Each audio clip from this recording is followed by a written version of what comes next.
I never thought my own son would uninvite me to Thanksgiving. I'm 64 years old. I raised him by myself after my wife died. I worked 2 jobs to put him through college. And there I was, standing in my kitchen, phone pressed to my ear, listening to him say the words I never imagined I'd hear. "Dad, Jennifer thinks it might be better if you sat this one out." That's what he said. Not "we think." Not, "I need to tell you something difficult." Just, "Jennifer thinks." I had been looking forward to that Thanksgiving for months. It would be the first time meeting my grandson Liam in person since they'd moved to Portland 2 years ago. They lived 6 hours away now, close enough that I'd driven up twice, but both times Jennifer had excuses. "Liam's got a cold. We're renovating." I'd sent gifts. I'd called every Sunday evening at 7, like clockwork. And now this. "What do you mean, sit this one out?" I asked, though part of me already knew. "My son, Daniel," he sighed. That particular sigh he'd developed since marrying Jennifer 5 years ago. The one that said, "Please don't make this harder than it is." She just feels like, "Dad, you made some comments last time you visited about how we're raising Liam, about the screen time, about the organic food thing." She took it really hard. I remembered that visit, 18 months ago. I'd watched them hand Liam an iPad at a restaurant so the adults could talk. I'd said something. "Maybe when you were his age, we played I Spy at restaurants." Was that so terrible? Was that worth this? "Danny," I said, using the name I'd called him since he was born. I didn't mean anything by it. I was just, "I know, Dad. But Jennifer, she's sensitive about her parenting. And honestly, it's been adding stress to our marriage. We just think it's better if we keep this Thanksgiving small, just the 3 of us. You understand." The thing is, I didn't understand. But what could I say? I'd learned over the years that arguing with Daniel about Jennifer was like arguing with a wall. She'd built something between us, brick by brick, and he couldn't see it, or wouldn't. "Okay," I said. "I understand. Maybe Christmas," he offered. "We'll see. We'll see." That's what you say to a child who asks for something unreasonable. After I hung up, I sat at my kitchen table for a long time. The same table where I'd helped Danny with his homework every night, where we'd eaten breakfast together before school for years, just the 2 of us after Caroline died. She'd passed when Danny was 10. Cancer. 14 months from diagnosis to funeral. Those early years were hard. I was 41. Suddenly a single father, working my day job as an electrician and picking up weekend work to pay for her medical bills, and later, Danny's college fund. I'd never remarried, never even dated seriously. Danny was everything. I coached his Little League team. I sat through every school play, every parent-teacher conference, every track meet. When he got accepted to Oregon State, I cried. When he graduated, I was the loudest person, cheering. When he met Jennifer, I thought, finally, he won't be alone anymore. I didn't realize I would be. Thanksgiving morning, I woke up early like I always did. Habit from 40 years of early shifts. I made coffee and looked at my phone. No messages. I thought about calling Danny, wishing them a happy Thanksgiving, but my pride wouldn't let me. If they didn't want me there, I wouldn't force it. Around noon, I got in my truck. I didn't have a plan. I just started driving. I ended up at a diner called Maggie's Place, about 20 minutes outside of town. It was one of those old-style diners with red vinyl booths and a jukebox that probably hasn't worked since the 80s. I'd driven past it 1,000 times but never stopped. The place was maybe a quarter full, mostly other people who had nowhere else to be. I could spot them.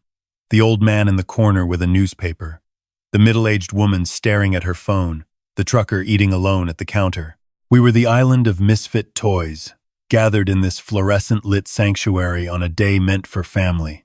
The waitress? Her name tag said Brenda. She gave me a sympathetic smile. "Just you today, honey?" "Just me." She sat me in a booth by the window. I ordered the turkey special, not because I wanted it, but because it felt like what you were supposed to do on Thanksgiving. While I waited, I watched families drive past outside, probably heading to warm houses full of people. I thought about Danny. About Liam. About what they were doing right now. Were they setting the table? Was Liam asking about me? Or had Jennifer successfully erased me from the narrative? Excuse me. I looked up.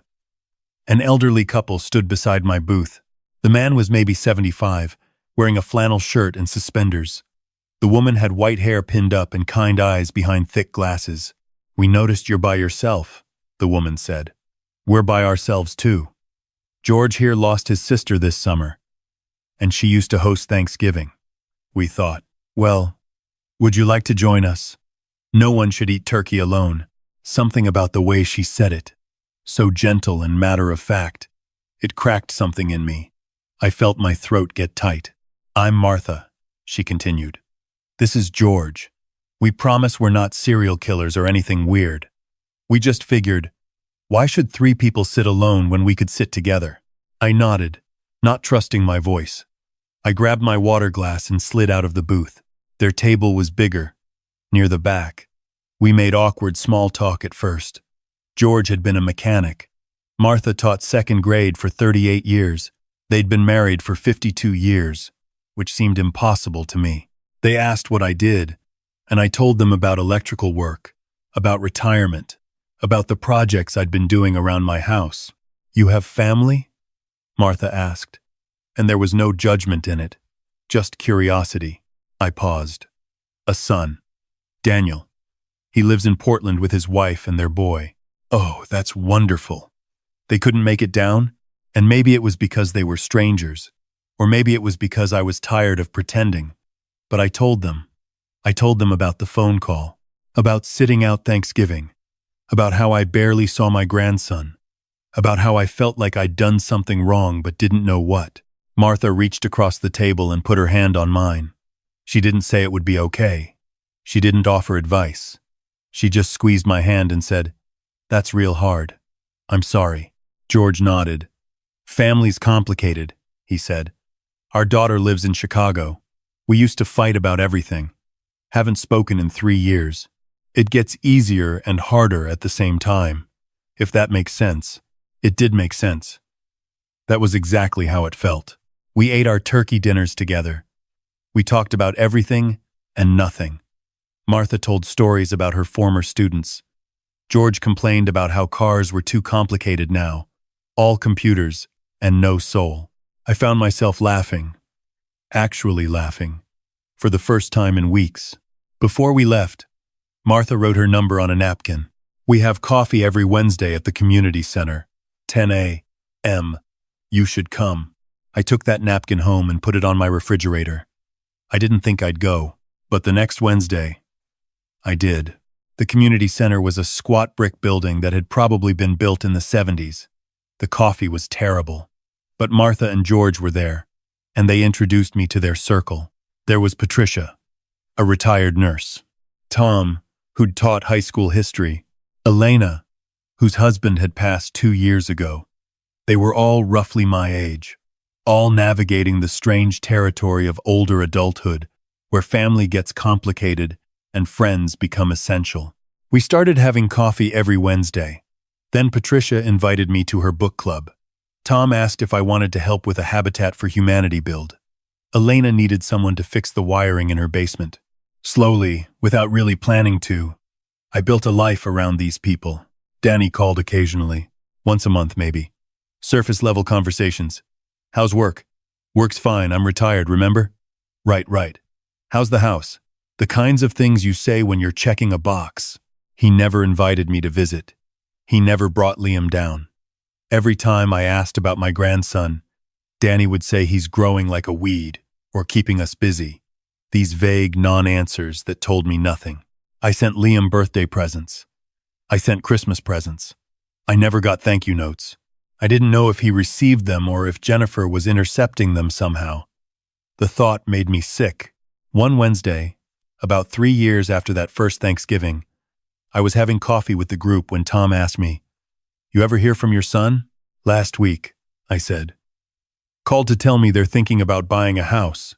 Did he ask you to visit?" "No," Tom shook his head. "You're a better man than me. I would have driven up there and knocked on the door." "I thought about it," I admitted. "But what's the point? If he doesn't want me there, showing up uninvited won't fix it. Martha, always the wise one, said, sometimes the hardest part of loving someone is accepting their choices, even when those choices hurt us. I nodded, but inside, I was angry.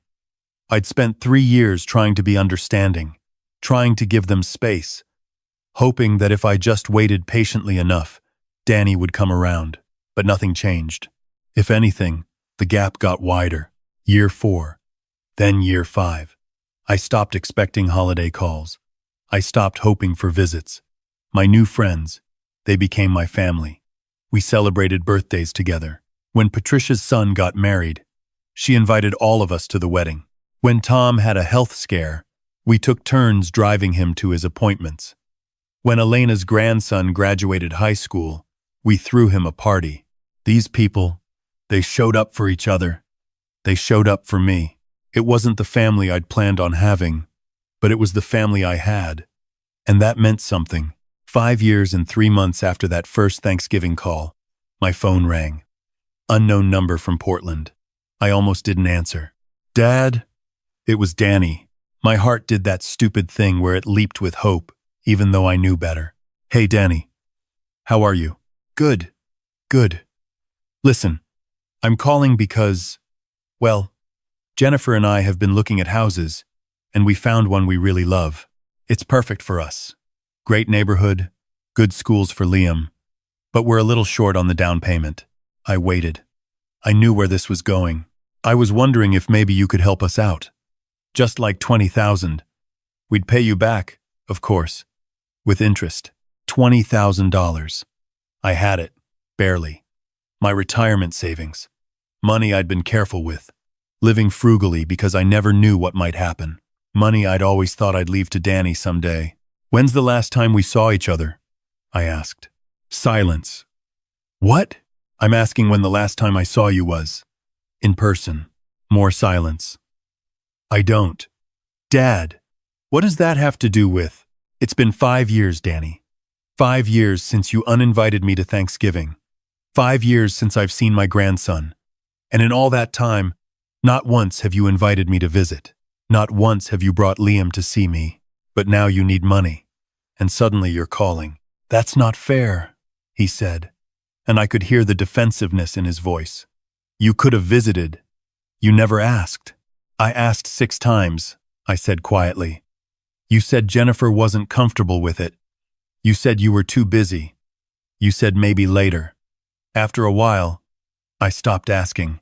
Look, if you're going to throw the past in my face, I'm not trying to fight with you. I'm just trying to understand. Do you want me in your life?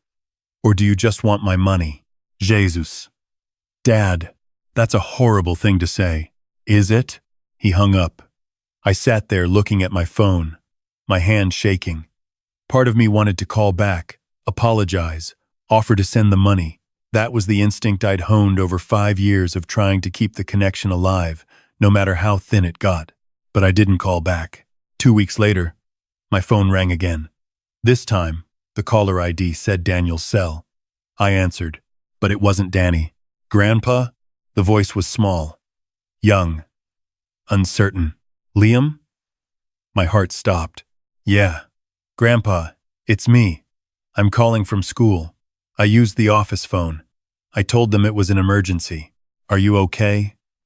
Are you hurt? No, I'm fine. Grandpa, I had my birthday party last weekend. I'm 8 now. And you weren't there. Mom said you were too busy.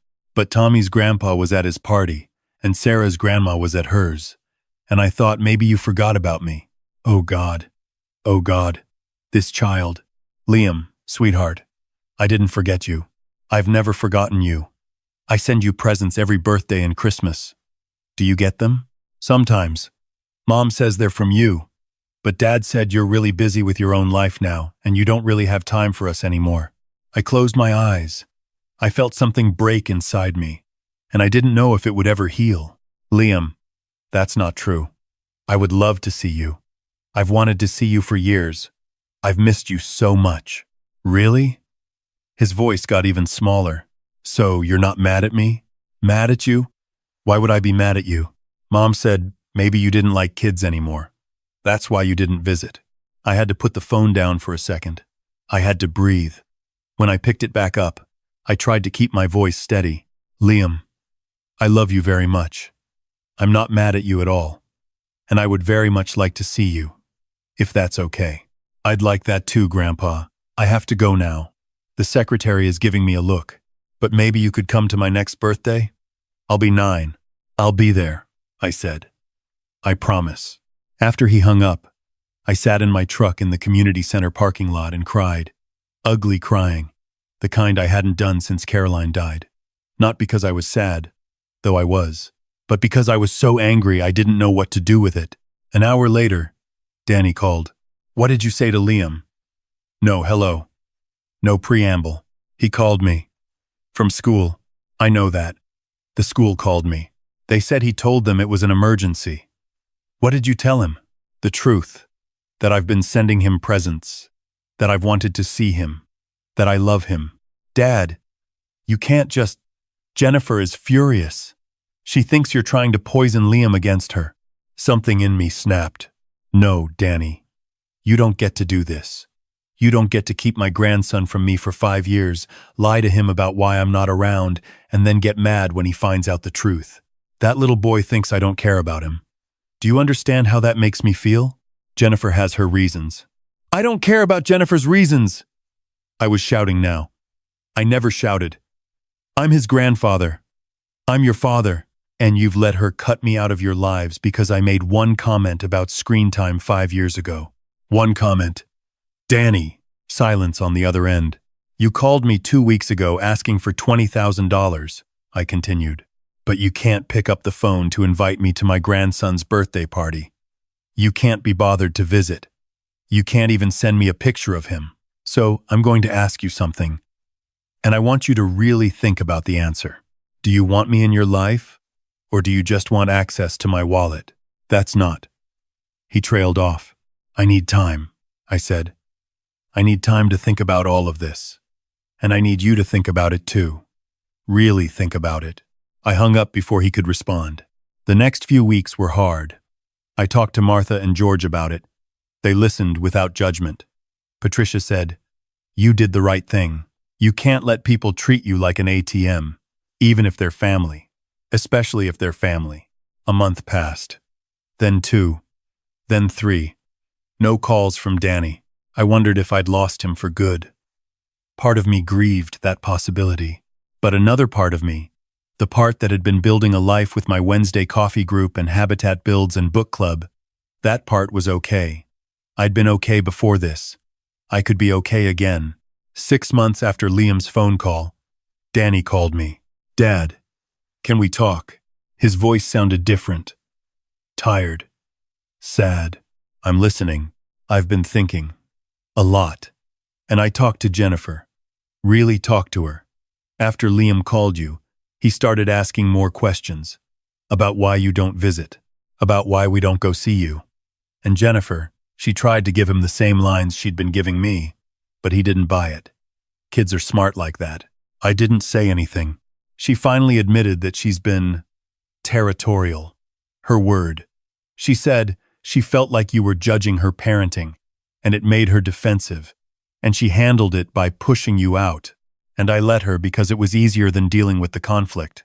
Okay, I said carefully. But Dad, Liam asked me why Tommy gets to see his grandpa every month and he doesn't get to see you, and I didn't have a good answer. I had Jennifer's answer, but I didn't have my answer. He took a breath. I'm sorry. I'm so sorry. I should have stood up for you. I should have insisted we make time. I should have brought Liam to see you. I was a coward, and I'm sorry. I felt my eyes getting wet. I don't expect you to forgive me right away, he continued. But I'm asking if we can try. Liam wants to know his grandpa. And honestly, I miss my dad. I miss you too, I said quietly. But Danny, things can't go back to how they were. I can't be an afterthought anymore. I can't be someone you call when you need something. If we do this, we do it right. I understand. What do you need? I need regular visits. I need phone calls that aren't just obligations. I need to be part of Liam's life. Not just a name he hears occasionally. Done. Absolutely. And I need you to understand that I have a life here now. I have friends. People who've been there for me these past 5 years. They're my family too. I get it. I do. Okay, I said. Then let's try. That Thanksgiving, 8 months later, was different than any I'd had in years. Danny drove down with Jennifer and Liam. They came early, the Tuesday before. Liam ran to me when he got out of the car, and I picked him up even though he was getting too big for it. He hugged me so tight, but I didn't just have dinner with them. I invited Martha and George, Patricia and Tom, Elena, my Wednesday coffee family. We had this big, chaotic meal at my house with my blood family and my chosen family all mixed together. Liam sat between me and George, asking George about all his old cars. Jennifer helped Martha with the dishes, and I heard them actually laughing together. Danny stood next to me while I carved the turkey, and he said quietly, "Thank you for giving us another chance." "Thank you for asking for one," I replied. Later, after everyone left and it was just me cleaning up, I found Liam's drawing on my refrigerator. He'd drawn it during dinner. It was a picture of a house with lots of stick figures. He'd labeled them. There was me, Danny, Jennifer, Liam, and there were George, Martha, Patricia, Tom, and Elena. At the top, in careful 8-year-old handwriting, it said Grandpa's family. I took a picture of it and sent it to the Wednesday coffee group chat. Within minutes, my phone started buzzing with responses. Heart emojis from Martha. "That kid's all right" from Tom. A long message from Elena about how lucky we all were to have found each other. I looked at that drawing for a long time, and I realized something important. I'd spent 5 years thinking I'd lost my family, but I hadn't lost them. I just found more of them. And the ones who came back, they came back better, with boundaries, with intention, with actual love instead of obligation. It's never too late to set a boundary. It's never too late to build a new family. And it's never too late for people to choose you, really choose you, if they're willing to do the work. Sometimes the family you're born with and the family you find, they can coexist. They can even learn from each other. But you have to be willing to stand up and say what you need, even if it's scary, even if it means risking everything, because I'll tell you what I learned. Being alone is hard.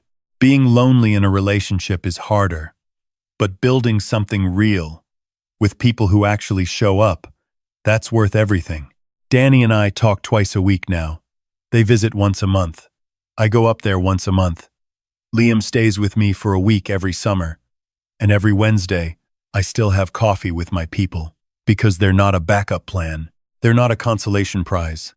They're my family, just as much as Danny and Liam are. And I wouldn't change that for anything.